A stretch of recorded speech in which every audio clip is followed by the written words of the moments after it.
Bismillahirrahmanirrahim. Bienvenue mes chers étudiants dans un autre cours de psychiatrie. Notre intitulé aujourd'hui c'est les troubles de l'humeur, anciennement appelé le trouble bipolaire. Donc c'est le cours de Dr Alm. Vous allez trouver tous les supports utilisés dans les vidéos dans la description à télécharger. Je vous invite toujours à abonner mes chers amis pour recevoir ces vidéos durant toute l'année.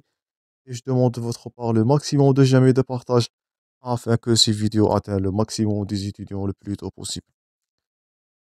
Donc, on va aborder aujourd'hui les troubles de l'humeur qui regroupent le plus de pathologies, c'est les épisodes maniaques ou bien le trouble maniaque et du trouble dépressif qu'on va aborder en deux parties. Donc, on commence d'abord avec une introduction. Donc, ces troubles de l'humeur, ce trouble bipolaire-là, c'est une pathologie qui est particulièrement fréquente, en pratique courante là, et le diagnostic n'est pas toujours évident dès la première consultation. Donc ça va être un peu conflué avec d'autres pathologies comme nous allons voir dans les diagnostics différentiels. Donc c'est bien sûr toujours la prudence du clinicien et l'écoute du médecin qui vont poser le diagnostic dans ces troubles. Et on trouve durant l'histoire le développement de ce trouble bipolaire ou bien ces troubles de l'humeur. C'était premièrement Hippocrate qui a trouvé les premières traces de la manie et de la description. Et c'était Hippocrate qui a établi la description et il a souligné de la possibilité que de la mélancolie ou bien de la dépression peut transformer vers la folie. Donc, durant l'histoire, on note l'évolution de ce trouble de l'humeur. Premièrement, c'était Hippocrate. Deuxièmement, en 1900, plutôt en 1854, c'était Folleret et Baerger, donc qui ont regroupé ces deux états, donc de la mélancolie et de la folie, et ont lui regroupé dans une seule maladie, c'est la folie circulate ou bien la folie à double forme. Donc, Folleret et Baerger ont donné la nomenclature de la folie à double forme, et c'était en 1899 que Kraepelin qui a basé la conception moderne qui est actuellement nommée les maladies mélanco bien maniaco-dépressives. Donc vous voyez là le développement de la nomenclature de ce trouble-là durant l'histoire. Et c'était dans les années 60 que la conception unitaire de la maladie bipolaire qui a été remise, donc d'une nouvelle dichotomie dans la forme unipolaire et bipolaire. Donc vous voyez là le développement de découverte des maladies bipolaires ou bien du trouble de l'humeur durant l'histoire. Ensuite, en 1980, c'était dans le DSM-3,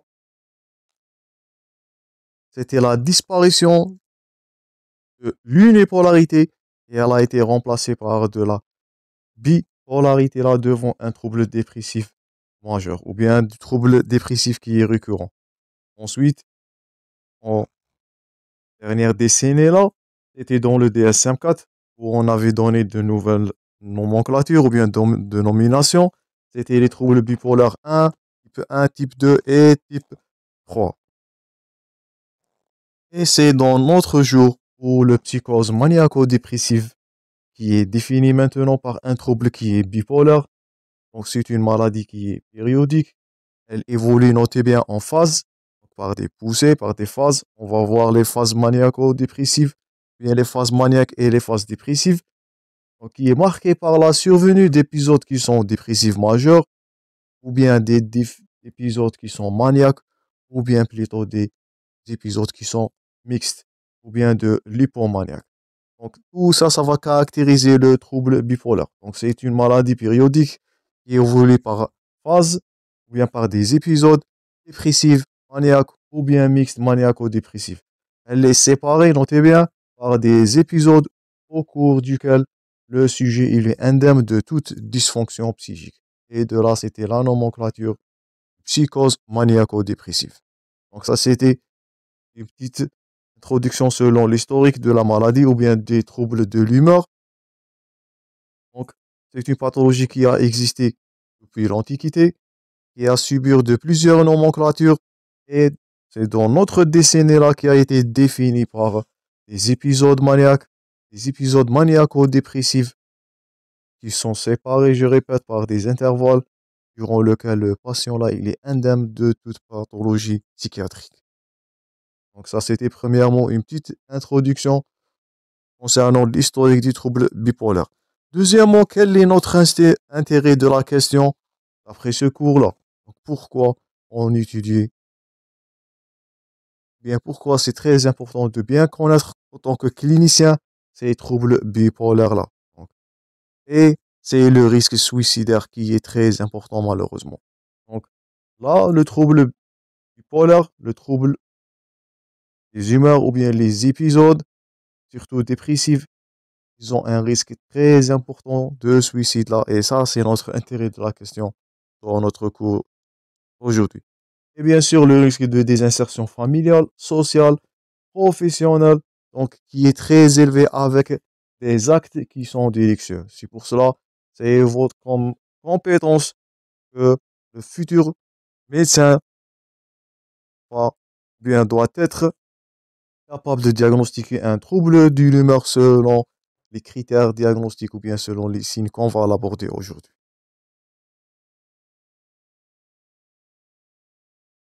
Comme épidémiologie, vous devez noter que le début des maladies bipolaires, il est précoce entre l'âge de 20 ans et de 35 ans, avec une équivalence entre les deux sexes, donc un sexe ratio de 1 et une prévalence de 1% pour le trouble bipolaire et 5% pour le trouble dépressif. Et malheureusement, avec un taux de suicide qui est très élevé, qui est de 19%, comme on avait vu, c'était notre intérêt de la question aujourd'hui. Donc ça, c'était comme introduction à l'épidémiologie. Et maintenant, on va passer au titre le plus important, c'est de la clinique. Et aujourd'hui, dans cette partie-là, on va aborder l'épisode maniaque. Et on appelle une manie tout épisode maniaque ou bien un épisode de maniaque, c'est tout état d'excitation psychomotrice qui est caractérisé par une exaltation de l'humeur, une hyperactivité physique et psychique et qui est associée à une désinhibition sexuelle, hyperphagie avec des symptômes somatiques. Donc là, l'accès maniaque ou bien l'épisode maniaque, c'est un état d'excitation. Donc, de l'humeur, c'est une excitation ou bien hyperactivité, une agitation physique et psychique. Elle est accompagnée aussi, faites attention, de désinhibition sexuelle, d'hyperphagie et même des symptômes somatiques. Et comme clinique, là, dans le mode de début, là, c'est un début qui est brutal. Elle va survenir chez un sujet adulte jeune ayant le plus souvent des antécédents familiaux ou personnels de maladie ou de mélancolie. Donc, elle peut survenir suite à un événement traumatisant, parfois un conflit ou bien un deuil. Donc, et dans certains cas, il surprend son entourage par les achats inconsidérés, une excitation inhabituelle ou bien des agitations. Donc, le mode de début devant les troubles ou bien les accès maniaques, c'est un mode qui est brutal avec un déclencheur, donc soit le deuil, soit un conflit. Et là, dans cet accès brutal, on va noter l'hyperstimulation, l'excitation qui est inhabituelle, qui va être perçue chez le patient là de façon qui est brusque. Donc ça, c'est premièrement qu'en phase du début. Et deuxièmement, dans la phase de d'état, bien dans la phase d'état, vous allez noter un patient qui est extravagant, débraillé, la mimique est en hyper-expressivité. Le patient, il a du mal à rester en place. Tout ça, c'est de la symptomatologie devant un patient dans l'épisode maniaque. Donc, il se lève, il ne cesse pas de se lever de la chaise. Il déambule, parle sans arrêt. Donc, ça, c'est la gorillerie. Ou bien il chante, il crie, il joue. Donc, le patient, il a du mal à rester stable. Donc, tout ça, c'est devant la phase d'état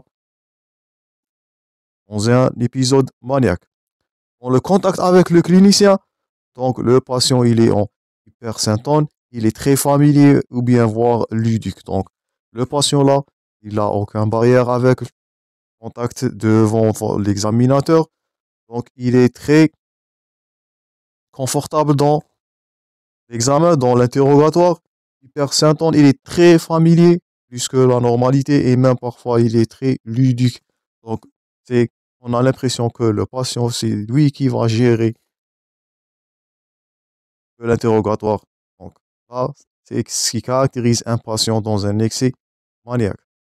Donc, on note aussi l'exaltation de l'humeur. Donc, c'est l'euphorie qui est expansive.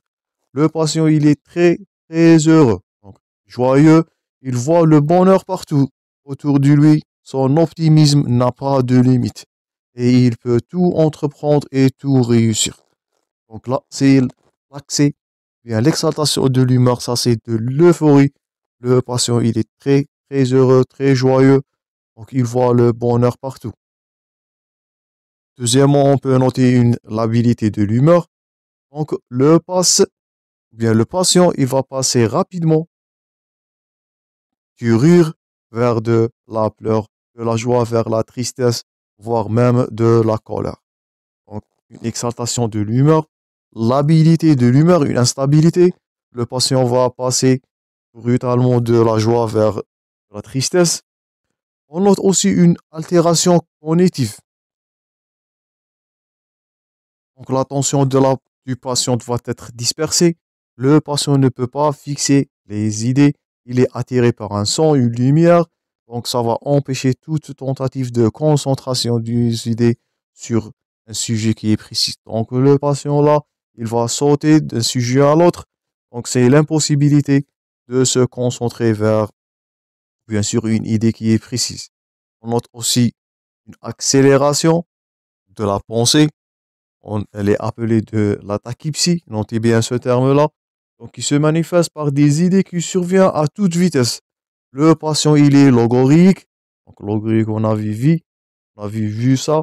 Donc, c'est impossibilité de cesser de parler. Donc, c'est là. Le patient, là, il est logorique, graphoïrique. Donc, l'écriture qui ne cesse pas. Il utilise les jeux de mots, les proverbes, les slogans. Donc, là, on note un patient qui est hyper stimulé. Donc, ça, c'est la tachypsychie.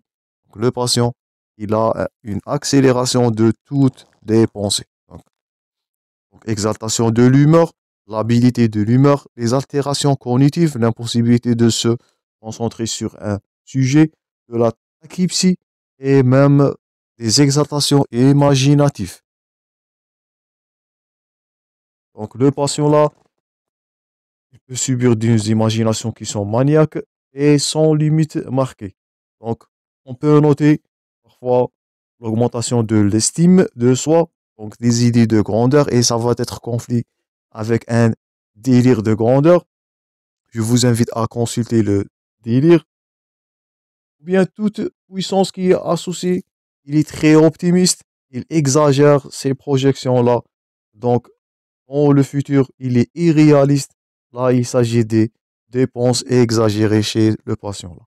Donc, le patient, il peut subir des idées de grandeur, des idées imaginaires, des projections qui sont irréalistes. Donc, les idées de grandeur et des dépenses qui sont exagérées. Donc, tout ça, c'est de l'excitation ou bien l'exaltation imaginative. Aussi, dans le tableau clinique, dans la phase d'état, on note une excitation psychomotrice. Donc, et là, c'est de l'agitation. Donc, le patient là, il est marqué d'une hyperactivité qui peut aller jusqu'à l'agitation. Donc, il s'agit d'une agitation qui est stérile et inadaptée. Le patient entreprend plusieurs tâches sans pouvoir les finir et il ressent aucune fatigue. Donc, le patient là va sentir aucune fatigue là. Donc, ça, c'est de l'agitation, de l'excitation psychomotrice. Aussi, le patient il peut subir des troubles instinctuels, donc c'est l'exaltation sexuelle, bien la désinhibition, les perversions, les expériences sexuelles multiples sans barrière et qui peut exposer le patient à des comportements délictuels. Donc ça, c'est de l'atteinte de la pudeur et de la morale. Donc, Donc le patient là, il n'a pas de limite, il est sans barrière.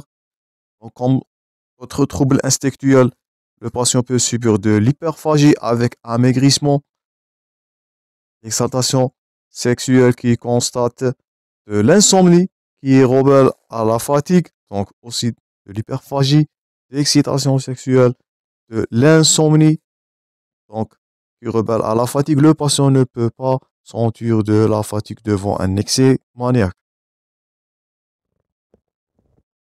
Aussi dans les excès, aussi ces excès peut observer des achats, alcoolisation massive et conduite d'automobile à risque et qui peuvent subir des conséquences qui sont médico-légales qui sont sérieuses. Autre trouble somatique, c'est de l'hypersudation, la déshydratation due à l'effort qui est exagéré, l'hypercalorée, la tachycardie et un léger fébricule par l'augmentation du métabolisme. Donc l'épisode maniaco-dépressif, plutôt l'épisode maniaque, c'est de l'hyperexcitabilité dans tous les domaines, c'est l'hyperactivité, l'hyperexcitation. Le patient, il n'a pas de limite.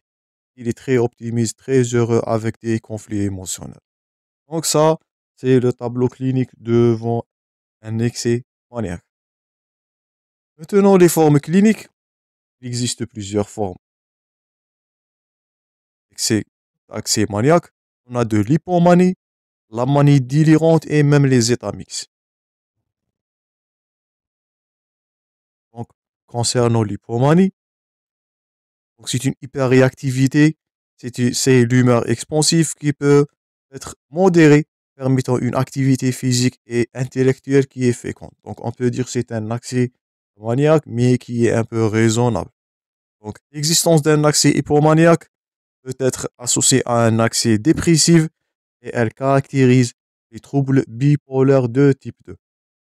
Donc, c'est dans le trouble bipolaire type 2 qu'on note l'hypomanie qui est associée à un accès dépressif. Donc, ça, elle est indiquée, ou bien elle est nommée de trouble bipolaire type 2.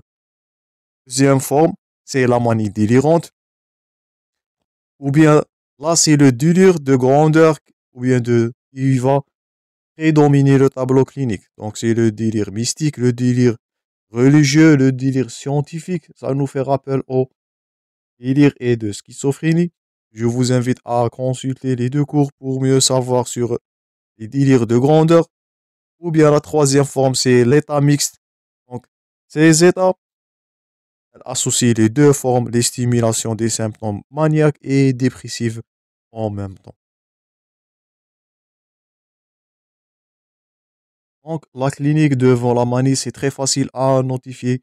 Devant les signes cliniques, c'est juste la prudence de l'interrogatoire. Donc, et, et l'attention à l'association du trouble de l'hyperactivité. Donc, avant de conclure cette partie, avant d'entamer le traitement, on va voir quelques diagnostics différentiels. Donc, devant un excès maniaque, avant de penser à une psychose ou bien à un trouble psychiatrique, il faut d'abord éliminer, premièrement, l'accès maniaque qui peut être un symptôme là de traumatisme crânien, premièrement. Donc, les traumatismes crâniens peuvent être déclencheurs d'un accès de manie. Donc, il faut l'éliminer comme diagnostic différentiel. Les tumeurs frontales, donc, comme illustré dans la photo. Les maladies thyroïdiennes, soit de l'hyper ou bien de l'hypothyroïdie. La maladie de Cushing, la maladie de l'hypercorticisme, l'intoxication. Donc là, c'est la maladie de Cushing ou bien du syndrome de Cushing. L'intoxication à l'alcool, bien l'intoxication au cocaïne. Donc, tout ça, ça va être un diagnostic différentiel devant un accès maniaque. Les bouffées délirantes aiguës. Donc, donc là, c'est le délire qui va prédominer le tableau clinique. On va pas noter l'altération de l'humeur en premier plan. D'autres manies qui sont atypiques aussi posent des diagnostics différentiels. Donc c'est la discordance, l'automatisme mental, la mauvaise qualité du contact qui permet de corriger le diagnostic. Donc, la manie atypique peuvent être diagnostic différentiel et de l'agitation psychomotrice. Donc, là, c'est de l'agressivité et même de la prise de toxines. Tout ça, ça va rendre dans le diagnostic différentiel de la manie. Dernier titre, c'est l'évolution et le traitement. Et notez bien que l'évolution, elle est favorable devant un traitement qui est adéquat. Et ça va prévenir tous les rechutes. Donc, mais notez bien que l'hospitalisation, elle est indiquée là devant le refus thérapeutique, de la thérapeutique. Donc, devant un patient qui est anosognosique, donc les patients qui ne savent pas et qui n'admettent pas d'être en excès maniaque ou bien d'une pathologie psychiatrique. Donc là, l'hospitalisation, elle est indiquée devant l'anosognosie du patient et avec le risque suicidaire qui était notre intérêt de la question, bien notre but dans ce cours de manie. La chimiothérapie, elle est basée sur les thymorégulateurs et on note le lithium qui est le traitement le plus efficace devant l'épisode maniaque et même dans la prophylaxie des troubles bipolaires. Donc, il est nécessaire à dose de 0,6 mec par litre. Donc, et il est contre-indiqué devant les grossesses, les insuffisances cardiaques, les insuffisances rénales, l'hypothyroïdie. Donc, en première ligne, première intention, c'est de lithium, le traitement de choix. Deuxièmement, c'est de la carbamazepine. C'est un traitement efficace pour le traitement et même de la prévention. Mais il est contre-indiqué, notez bien, devant un bloc auriculo-ventriculaire, donc des contre-indications cardiaques. Et aussi des valproate de sodium, le fameux Dépakine qu'on avait vu précédemment dans les crises épileptiques. Donc c'est un anti-épileptique là, il s'agit de l'acide valproïque ou bien du valproate de sodium. Le fameux Dépakine peut être indiqué là dans le traitement des accès maniaques. Donc, deuxième, deuxième modalité de traitement, c'est les neuroleptiques là. Ils sont indiqués pour contrôler l'état maniaque et ils permettent une sédation rapide devant les excitations maniaques, donc, afin d'éviter, bien, de prévenir le passage à l'acte. Donc, c'était le suicide qui nous craint le maximum. Donc, deux modalités de traitement ou bien trois modalités. On peut faire le recours premièrement au thymorégulateur. On a du lithium, c'est le plus efficace. On a de la carbamazepine, des paquines et même des neuroleptiques là qui sont indiqués pour contrôler l'accès de la manie qui risque de passage à l'acte. Dernièrement, c'est de la psychothérapie. Donc, la psychoéducation pour informer le patient de sa maladie devant un patient qui est anosognosique et lui convaincre de la nécessité de suivre le traitement afin du but préventif, bien sûr, de passage à l'acte. La psychothérapie du de soutien et deuxièmement, la réinsertion socio-professionnelle. Donc, pour adapter le patient au niveau social et au niveau professionnel devant sa pathologie, devant son état chronique.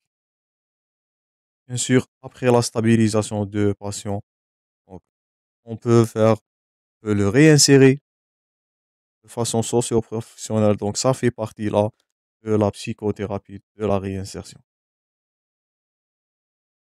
Donc, ça situe tout pour les troubles maniaques. Je vous rencontrerai dans la deuxième partie de ce cours où on va aborder l'épisode dépressif. Je vous remercie pour votre attention, mes chers amis. Je vous remercie pour votre attention et à la prochaine.